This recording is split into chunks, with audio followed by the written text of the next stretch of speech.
उत्तर प्रदेश अंतर्राष्ट्रीय व्यापार शो 2025 के दूसरे दिन इंडिया एक्सपो मार्ट बना व्यापार, नवाचार और सांस्कृतिक जीवंतता का केंद्र।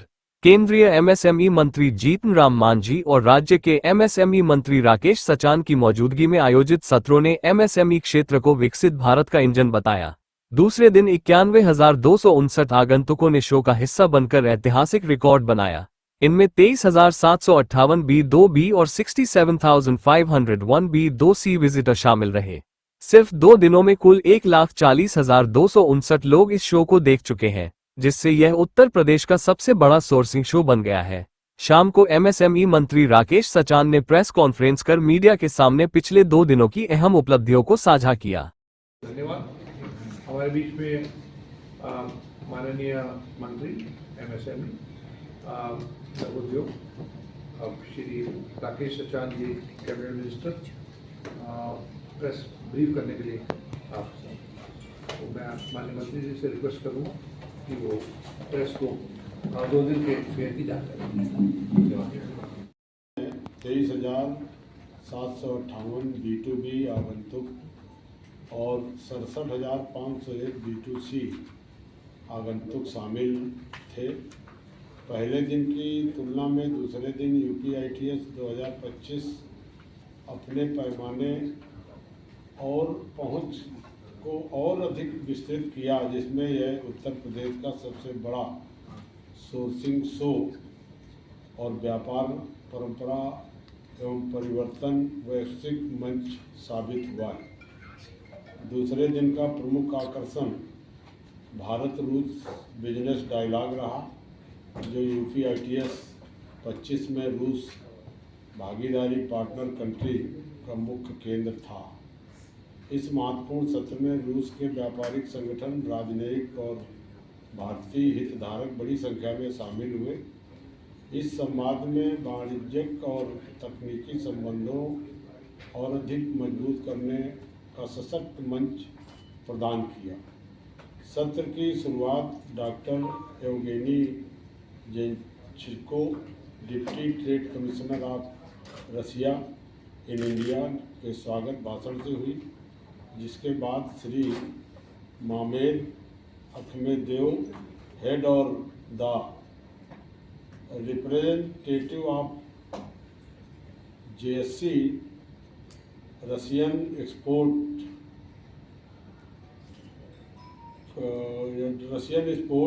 इन इंडिया ने विस्तृत प्रस्तुति दी। इस अवसर पर रूस के प्रमुख औद्योगिक दिग्गजों और स्बेर बैंक, इंडियन एगोस्त्रा insurance company, synergy group of company के प्रतिनिधियों ने अपने अपने विचार साझा किए और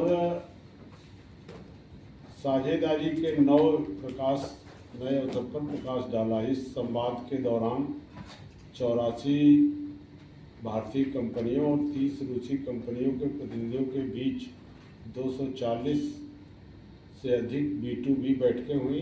इन बैठकों में मैन्युफैक्चरिंग, ऊर्जा, यूटिलिटी, FMCG, IG, सॉफ्टवेयर एवं डिजिटल समाधान, पैकेजिंग, औषधि एवं फार्मा, इलेक्ट्रॉनिक्स एवं उपकरण, खाद्य प्रसंस्करण, पर्यटन, व्यापार एवं थोक वितरण, पशुपालन जैसे विविध क्षेत्रों को शामिल किया गया। इस प्रकार भारत रूस बिजनेस डायलॉग ने न केवल दोनों देशों के बीच आर्थिक तकनीकी सहयोग की संभावनाओं को नई गति दी, बल्कि MSME और उद्योगों के लिए ठोस व्यवसायिक अवसर उत्पन्न किए।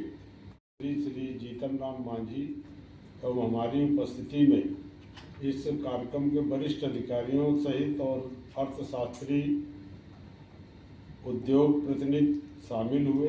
इस सत्र में राज्य सरकार MSME को सशक्त बनाने की संयुक्त प्रतिबद्धता को रेखांकित किया और तमाम सारे विचार हमारे MSME के लोगों ने दिए। समांतर रूप से उत्तर प्रदेश नगर विकास के शहरी विकास रणनीतियों पर चर्चा हुई, जबकि चिकित्सा, स्वास्थ्य, परिवार कल्याण एवं प्रधानमंत्री जन आरोग्य PMJAY कार्यशाला भी आयोजित की गई। IT एवं इलेक्ट्रॉनिक्स विभाग ने मैन्युफैक्चरिंग हब से ग्लोबल इलेक्ट्रॉनिक्स लीडर तक विषय पर राज्य के रूपांतरण पर चर्चा हुई। उत्तर प्रदेश में कृषि विभाग ने समृद्धि की खेती आत्मनिर्भर यूपी के लिए किसानों को सशक्त बनाना विषय पर सत्र आयोजित किया गया। दिन का समापन IRDAI एवं axis max life insurance limited द्वारा जीवन और सामान्य बीमा के महत्व पर भी आयोजित जागरूकता सत्र से शुरू हुआ। कुल मिलाकर UPITS 25 के दूसरे दिन ने नीति संवाद, व्यापार, नेटवर्किंग और उत्तर प्रदेश की 1970 से विकसित होना चालू हुआ और अब तक जितनी जमीन पर ये विकसित नहीं हो पाया उससे ज़्यादा जमीन उत्तर प्रदेश सरकार ने बीडा का गठन करके झांसी में 52,000 एकड़ जगह हमें लेनी है, जिसमें 21,000 एकड़ जगह हम लोग ले चुके हैं। और अभी मैं परसों 3 दिन पहले गया था झांसी पर, मैंने समीक्षा की थी, तो वहाँ के कमिश्नर और सारे अधिकारी बैठे थे। उन्होंने कहा था 6 महीने के अंदर जो 31,000 एकड़ जगह बची उसको भी हम चिन्हित कर चुके हैं, सारे जो विवाद थे हल कर चुके हैं, किसानों से सहमति बना चुके हैं। 6 महीने के अंदर उस जगह को भी हम ले लेंगे। मतलब 52,000 एकड़ एक जगह आपके बीडा में बड़ा अथॉरिटी का गठन किया योगी जी ने। जितनी जमीन पूरे देश के उद्यमियों को चाहिए सस्ती दरों पर वहाँ जमीनें मिलेंगी और वहीं पर एयरपोर्ट, वहीं पर जो आपके औद्योगिक स्थान भी होंगे, कमर्शियल डेवलपमेंट, होटल, रेजिडेंशियल, सब तरह की एक्टिविटीज का एक नया आप समझिए 52,000 एकड़ पर उत्तर प्रदेश ने इस काम को भी आगे बढ़ा दिया है। तो पूरे प्रदेश में उद्योगों को बढ़ाने के लिए 35 सेक्टरों की जो पॉलिसी बनाई गई है, लैंड बैंक बनाया जा रहा है और जो भी उद्यमियों के सुझाव मिलते हैं उन सुझाव को हम लोग अमली जामा पहना रहे हैं। जिस तरह से आज मोदी जी का विजन है और मोदी जी ने कहा भी कि उत्तर प्रदेश हर तरफ आगे जा रहा है, तो योगी जी के उसमें पूरी तरह से उत्तर प्रदेश औद्योगिक प्रदेश की तरफ आगे बढ़ रहा है। उसमें पूरी सरकार का समर्थन उद्यमियों के साथ है। अब अगर कोई कंट्री का राष्ट्राध्यक्ष कहे कि नहीं हमें वहाँ से मत खरीदो, तो इस पर भारत ने झुका है ना। तो मैंने उसी बात पे कहा कि रसिया पुराना मित्र है भारत का, उसमें कहीं कोई इस तरह की बात नहीं है और पूरी तरह से पार्टनर कंट्री के रूप में हमारे स्टेट्सों में पार्टनर है। मीट लखनऊ में हुआ था, उसमें 40 लाख करोड़ से अधिक के जो प्रस्ताव आए थे उसमें 12 लाख करोड़ के प्रस्ताव को ग्राउंड ब्रेकिंग प्रधानमंत्री जी ने लोकसभा के चुनाव के पूर्व लखनऊ से किया। 5 लाख करोड़ की ग्राउंड ब्रेकिंग सेरेमनी की तैयारी है जो नवंबर में होने जा रही है। वो तैयारी है, उसमें प्रधानमंत्री जी के द्वारा ये कार्यक्रम होगा। बड़े पैमाने पर उत्तर प्रदेश में जो इन्वेस्टर मीट में जो MU हुए थे उन पर तमाम उद्योगों का विस्तारीकरण हो रहा है, नए उद्योग भी लगाए जा रहे हैं। NCR में ज़्यादा डिमांड, ज़्यादा दबाव था लैंड का, उसके झगड़े को भी सरकार ने समाप्त किया है। जेवर एयरपोर्ट के आसपास किसानों के जो आंदोलन होते थे उस पर भी हम लोगों ने कैबिनेट में जो उनकी किसानों की डिमांड थी उसके मांग के अनुसार हम लोगों ने ज़मीन की दर बढ़ा करके 4,200 रुपये कर दिया, जिससे सारे किसान सहमत हो गए हैं।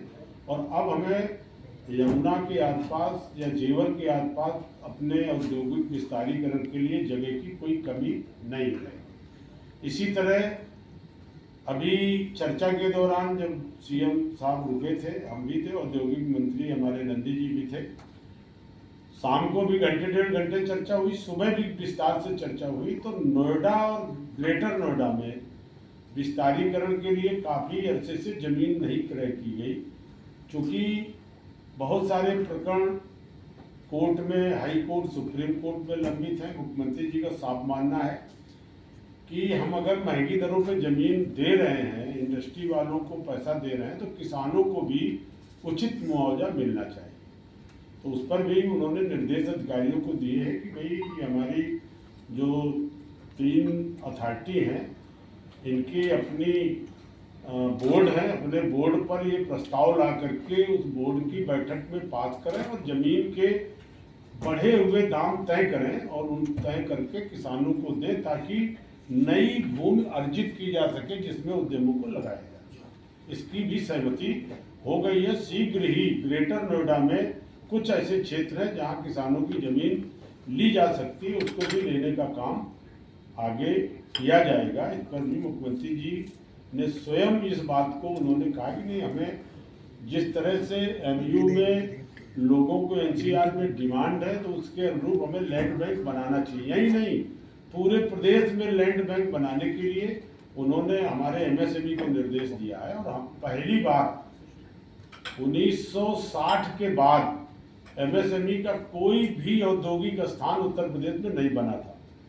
अभी हमें 2022 में जब से हम आए हैं, अभी हम लोगों ने औद्योगिक स्थान रख रखाव और आवंटन नीति का भी हम लोगों ने नीति बनाई है। उस नीति में भी हम लोग अब हर जनपद में जमीन डेवलप कर रहे हैं, एमएसएमई को दे रहे हैं, और उसमें सरकारी दरें भी हमने निश्चित की हैं। 2,500 रुपये मिनिमम दर हमने निश्चित की है। जो मध्यांचल क्षेत्र में होगा वहाँ 2,500, पश्चिमांचल में 3,000 और पूर्वांचल और बुंदेलखंड में 25%, मतलब इधर बढ़ा के मध्यांचल में 2,500 और पूर्वांचल में 25% घटा के अर्थात 2,000, ये हमारे दर होंगे। इन दरों पर जो भी स्थान हम डेवलप कर रहे हैं उन पे लोग रजिस्ट्रेशन कराएंगे और फिर जेम पोर्टल पर जो बोली दाता ज़्यादा बोली लगाएगा उसको प्लाट हम वो दे देंगे। इस पर अभी खैमई में 70 एकड़ भूमि हम लोगों ने आवंटित की है। और हम ये बताते हुए आपको कह रहा हूँ कि एमएसएमई को इससे सस्ती ज़मीन कहीं दी नहीं गई होगी। 3,200 रुपये में वहाँ 70 एकड़ जगह 3,200, 3,500, 3,800 इस रेटों पर लोगों ने नीलामी में जगह दी। और इसी तरह अभी प्रदेश के 75 जनपद में 150वीं जयंती सरदार वल्लभ भाई पटेल की आ रही है। सरदार वल्लभ भाई पटेल जी के नाम पर अभी मुख्यमंत्री जी ने, प्रधानमंत्री जी के कल अपने उद्घाटन भाषण पे भी उन्होंने ये बात कही कि हम पूरे प्रदेश में मिनिमम 100 एकड़ भूमि लेकर के एमएसएमई के जो भी औद्योगिक स्थान है उनको बना रहे हैं। एक ही छत के नीचे वहीं ऑफिस होंगे, वहीं हमारे जो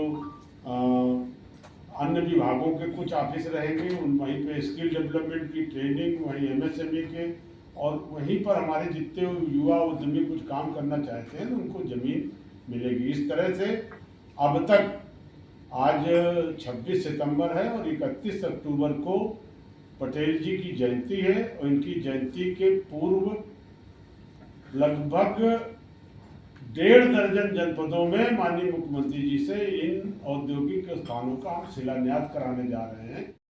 सौरभ सिंह, रेनो न्यूज।